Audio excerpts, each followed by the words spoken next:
Shalom and welcome to this episode of Ask Aviel.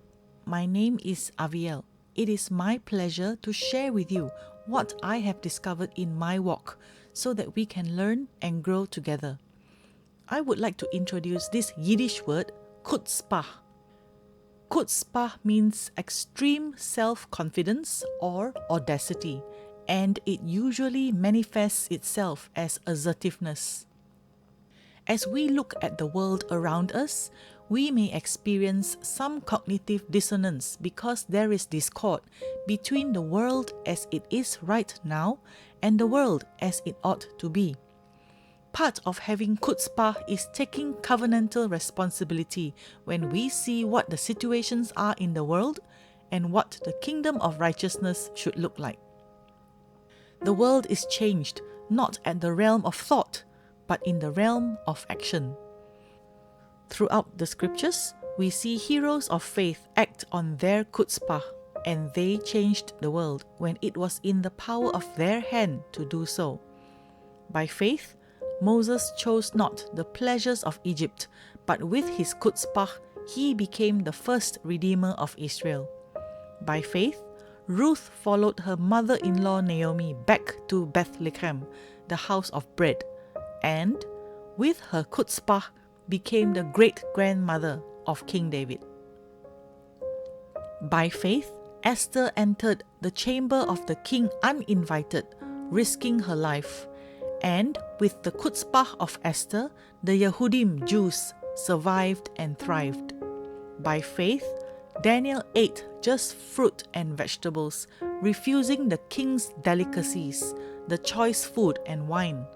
With Daniel's chutzpah, he proved that the Lord kept him healthier and better nourished than the men who ate of the king's royal food.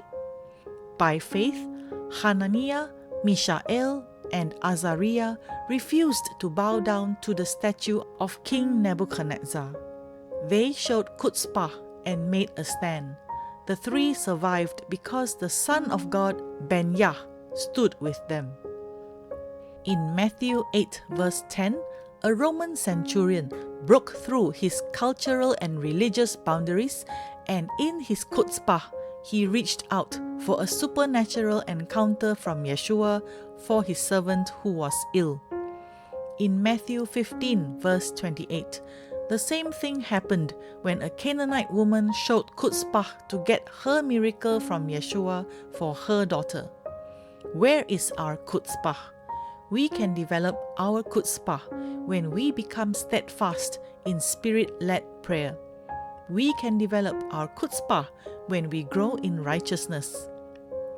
We can develop our chutzpah when we begin to follow the Spirit of God closer than ever. When Yeshua returns, he will ask each of us, "What did you do with the talents that I gave you?" Do we have anything to offer him? Do we have anything that we have accomplished for Yeshua using our chutzpah? Proverbs 29 verse 18 says, "Where there is no vision, the people perish, but he that keeps the law, happy is he." Hosea 4 verse 6, "My people are destroyed for lack of knowledge. Because you have rejected knowledge, I will also reject you." Let us have a vision for our lives to have more chutzpah for the things of God. Don't let the world have our lives. Let's make a commitment today to consciously, deliberately use our chutzpah for the plans and purposes of God. If we don't have vision for the mission God delegates to us, He is going to take it away, and we may miss the opportunity to obtain crowns. There is the crown of righteousness, 2 Timothy 4 verse 8, the crown of life, James 1 verse 12, and Revelation 2 verse 10. The crown of unfading glory, 1 Peter 5 verse 4, the crown of exaltation, 1 Thessalonians 2 verse 19, the crown of rejoicing, 1 Thessalonians 2 verse 19, the crown of beauty, Isaiah 62 verse 3, the crown of victory, 1 Corinthians 9 verse 25. Revelation 4 verse 10 says that these crowns are for us to cast down before the throne of God. Deuteronomy 16 verse 16 says, no one should appear before the Lord empty-handed.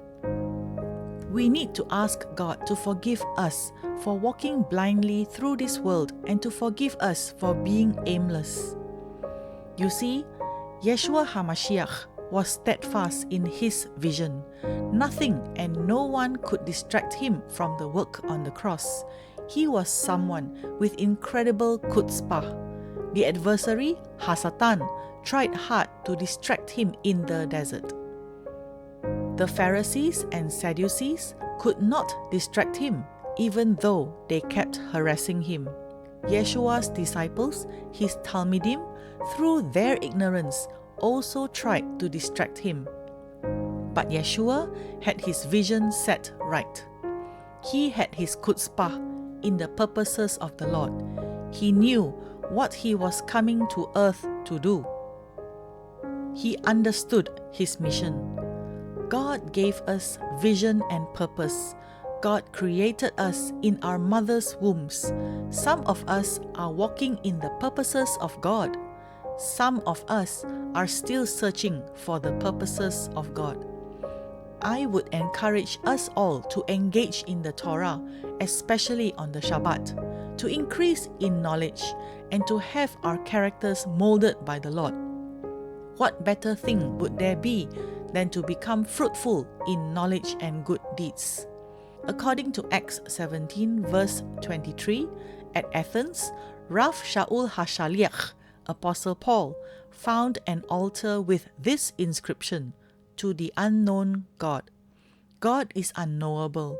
His essence and his wisdom is absolutely unknown. There are many aspects of God that we absolutely can't fathom. There are parts of God that are totally hidden from us.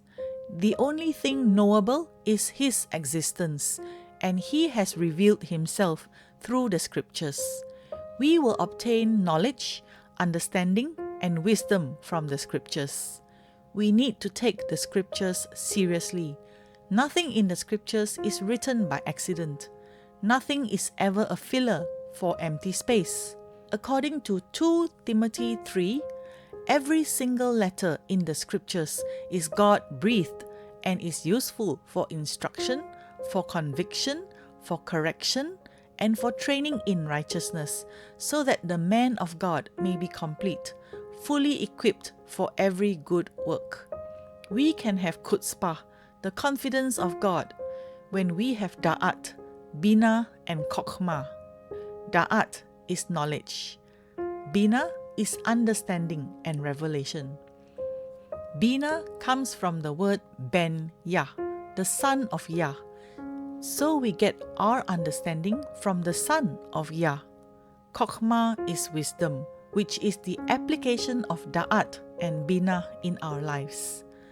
In Genesis 3 verse 24, we see cherubim guarding the tree of life. There were cherubim or cherubim at the east of the Garden of Eden, guarding the way to the tree of life with a flaming sword which turned every way. In Exodus 25, there were cherubim guarding the Ark of the Covenant. Moshe was told these commands, "And you shall make 2 cherubim of gold, of hammered work you shall make them at the 2 ends of the mercy seat. Make 1 cherub at one end, and the other cherub at the other end.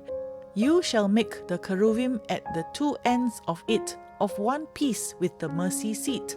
And the cherubim shall stretch out their wings above, covering the mercy seat with their wings, and they shall face one another. The faces of the cherubim shall be toward the mercy seat. You shall put the mercy seat on top of the ark, and in the ark you shall put the testimony that I will give you. And there I will meet with you, and I will speak with you from above the mercy seat, from between the 2 cherubim which are on the ark of the testimony, about everything which I will give you in commandment to the children of Israel. Hebrews 9 verse 4 tells us that the Ark of the Covenant contained a golden pot of manna, Aaron's rod that budded, and the tablets of the covenant. The golden pot of manna symbolized God's provision for Israel in the wilderness journey. Aaron's rod that budded symbolized the leadership and authority of the priesthood. The tablets of the covenant represented God's instructions of the Torah. Proverbs 3 verse 18 tells us that wisdom and understanding, Chokhmah and Binah, these are a tree of life to them that lay hold upon her, and happy is everyone that retains her. It says in Genesis 6 verse 9 that Noah walked with God. To walk with God is to walk in agreement with God.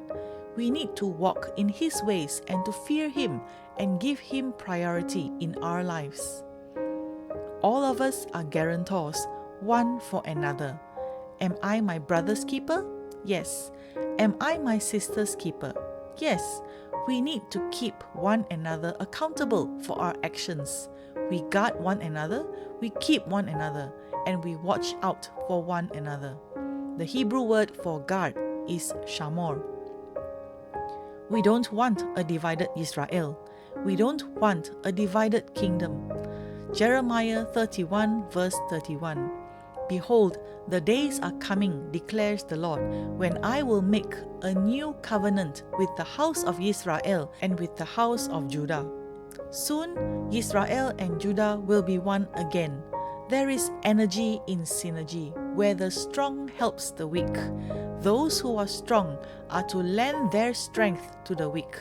As fellow believers, we are to take care of one another, to love one another, to protect one another, and to look out for one another. Let us put it before our eyes and remember that we are a vessel carrying God's presence, the Shekinah.